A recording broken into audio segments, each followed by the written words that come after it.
Good morning dear students. आपने वर्ण और वर्णमाला पाठ के अंतर्गत पढ़ा था कि वर्ण किसे कहते हैं, वर्णमाला किसे कहते हैं। वर्ण किसे कहते हैं आपने सीखा था कि भाषा की सबसे छोटी इकाई जिसके और टुकड़े नहीं किए जा सकते वर्ण कहलाते हैं। और जाना था कि वर्णमाला किसे कहते हैं, वर्णों के व्यवस्थित समूह को वर्णमाला कहते हैं। ये आपने पिछली कक्षा में सीखा। और उसके बाद आपने ये भी जानकारी प्राप्त की कि वर्ण कितने प्रकार के होते हैं। 2 प्रकार के हैं, स्वर और व्यंजन। उसके बाद आपने स्वरों के बारे में सीखा था कि ह्रस्व स्वर, दीर्घ स्वर और प्लुत स्वर। इस प्रकार से स्वर वे वर्ण जिन्हें बोलने में हमें किसी और स्वर की आवश्यकता नहीं होती। तो ये बातें आपने सीख ली थी। अब हम इसी के आगे, इसी पाठ में इसी के आगे सीखेंगे कि वर्ण का जो दूसरा प्रकार है व्यंजन, इसके बारे में हम आज आपको बताएंगे। तो आप जानेंगे कि व्यंजन किसे कहते हैं। स्वर और व्यंजन दोनों ही वर्ण हैं, लेकिन स्वर वो वर्ण हैं जिन्हें बोलने में किसी अन्य वर्ण की आपको आवश्यकता नहीं पड़ती, अपने आप में स्वतंत्र है। ये वो वर्ण होते हैं जिनसे मात्राएं बनती हैं। लेकिन व्यंजन वे वर्ण हैं जिनको बोलने में आपको स्वरों की मदद लेनी पड़ेगी। हर एक व्यंजन ऐसे वर्ण हैं जिनमें स्वर लगा हुआ है। सभी वर्ण व्यंजन वर्णों को जब आप उच्चारण करते हैं तो आ की आवाज आती है, का, खा, गा। इसका अर्थ है कि इसमें सब में आ लगा हुआ है। बाकी मात्राएं आपको दिखती हैं, लेकिन जब मात्रा नहीं है तब भी वहां पर आप स्वर का प्रयोग कर रहे हैं, इसलिए इसे व्यंजन कहते हैं, जो स्वरों की मदद से बोले जाते हैं। जब आप इस व्यंजन से स्वर अलग करेंगे तो आपको हलंत लगाना होगा, और तब आप आ का स्वर नहीं निकालेंगे, का क हो जाएगा, यानी आप आधा उच्चारण कर रहे हैं। तो इस तरह से स्वर और व्यंजन अलग अलग वर्ण हैं। तो आज हम जानेंगे व्यंजन के बारे में। व्यंजन जो वर्ण स्वरों की सहायता से बोले जाते हैं व्यंजन कहलाते हैं। अब हम जानेंगे कि व्यंजन के कितने प्रकार है। जैसे आपने स्वर के बारे में सीखा, 3 प्रकार के स्वर थे, ह्रस्व स्वर, दीर्घ स्वर, प्लुत स्वर। वैसे ही यहाँ पर भी व्यंजन के 4 प्रकार हैं। पहला है स्पर्श व्यंजन। का से लेकर मा तक ये सारे स्पर्श व्यंजन हैं। और इन्हें स्पर्श व्यंजन क्यों कहते हैं?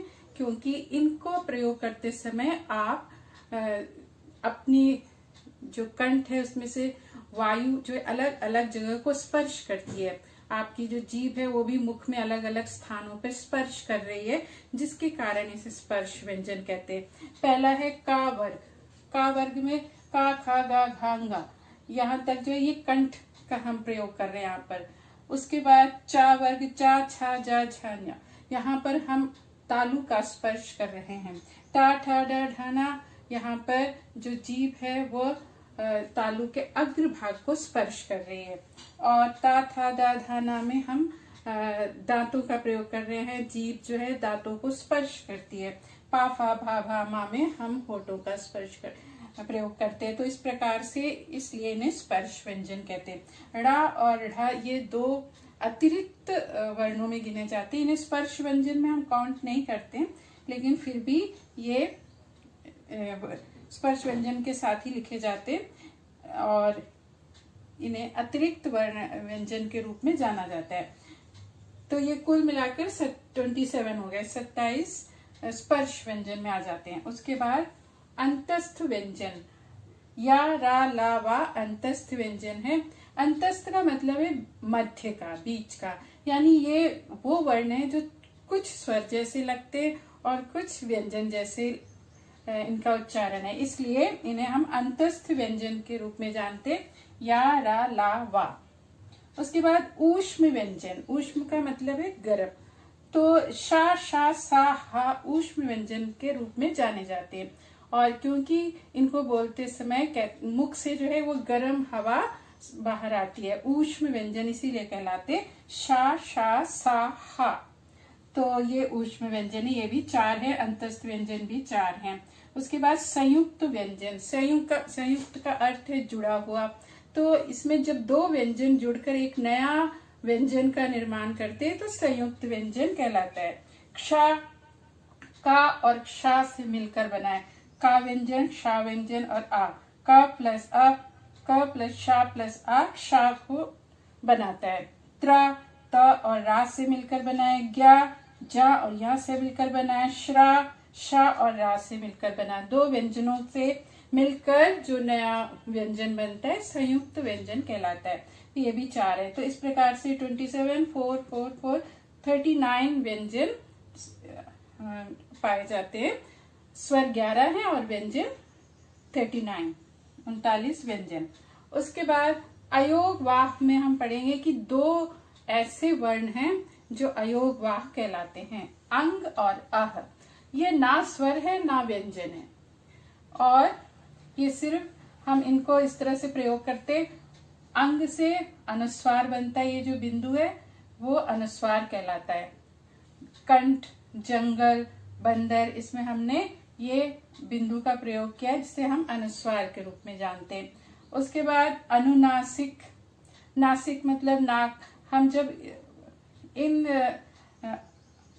अनुनासिक का प्रयोग करते तो हमें जो ध्वनि है वो नाक से होकर आती है, जिसके कारण ये अनुनासिक कहलाते हैं। गांव, चांद, ऊंचा, तो इसमें हमें नाक से भी जो ध्वनि है वो आ रही है, इसलिए ये अनुनासिक कहलाते हैं। उसके बाद अह यानी ये विसर्ग।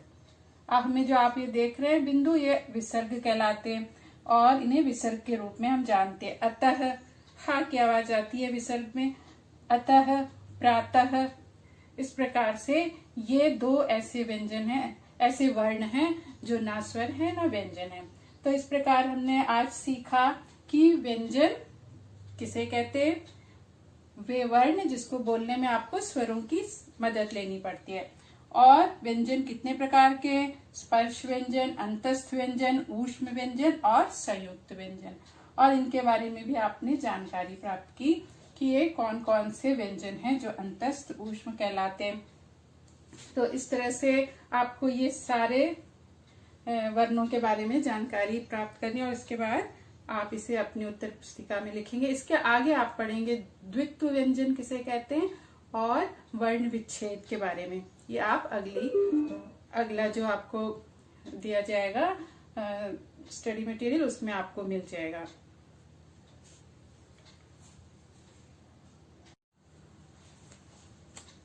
बच्चों, अभी तक हमने जो कुछ भी पढ़ा वर्ण और वर्णमाला पाठ के अंतर्गत, आइए अब हम इसको एक बार रिवाइज करेंगे और जानेंगे कि हमने क्या क्या पढ़ा और हमें कितना याद है। तो आइए देखते हैं। पहला है, भाषा की सबसे छोटी इकाई क्या कहलाती है। भाषा की सबसे छोटी इकाई वर्ण कहलाती है।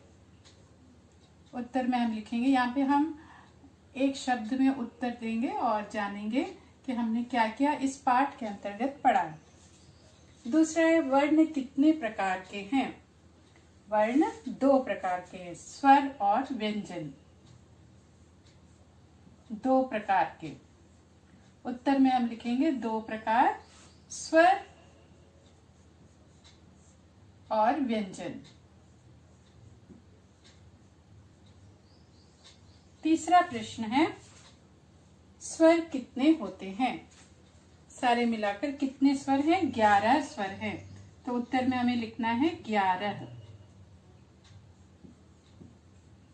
11 स्वर हैं। उसके बाद अगला प्रश्न, व्यंजन के उच्चारण में किन वर्णों की आवश्यकता होती है।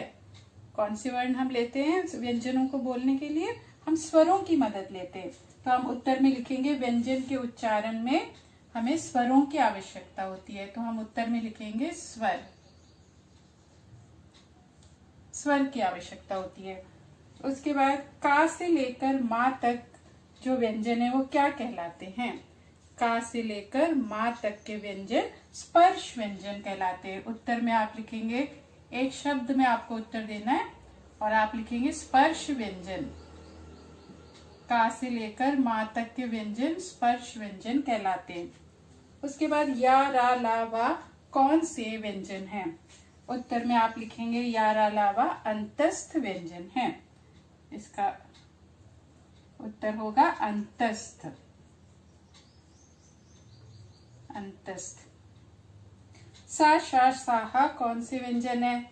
सा हमने बताया था, जिसको बोलते समय गर्म हवा मुख से आती है। तो ऊष्म, ऊष्म मतलब गर्म, इस तरह से हम याद रखेंगे। सा ऊष्म व्यंजन है, तो इसका उत्तर होगा ऊष्म, ऊष्म व्यंजन।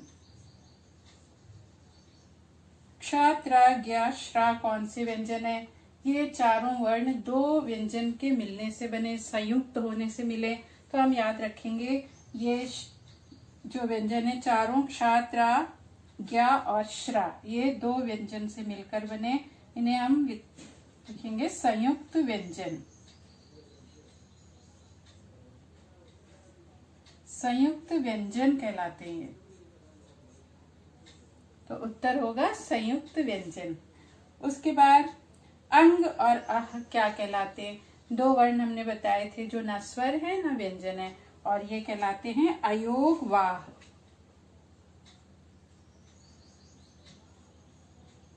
अयोग वाह कहलाते हैं अंग और अह। उसके बाद वर्णों के व्यवस्थित समूह को क्या कहते हैं? आपने सीखा था वर्ण किसे कहते हैं और वर्णमाला किसे कहते हैं। वर्णों के व्यवस्थित समूह को वर्णमाला कहते हैं। तो उत्तर होगा वर्णमाला।